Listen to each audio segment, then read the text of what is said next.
sing pernah rencana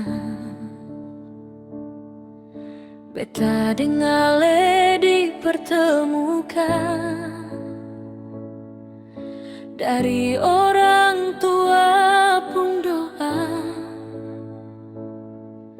katong jalan satu tujuan.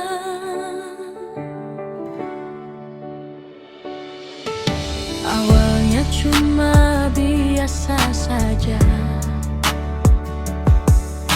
beta rasa hati masih ragu,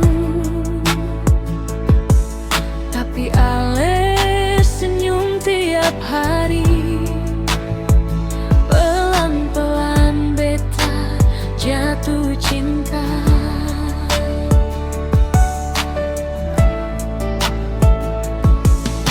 Ale sabar jaga beta hati,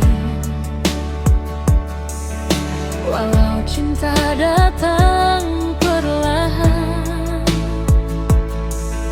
Ale bilang katong jalani saja, Tuhan pasti bikin jalan. Dari cerita yang sederhana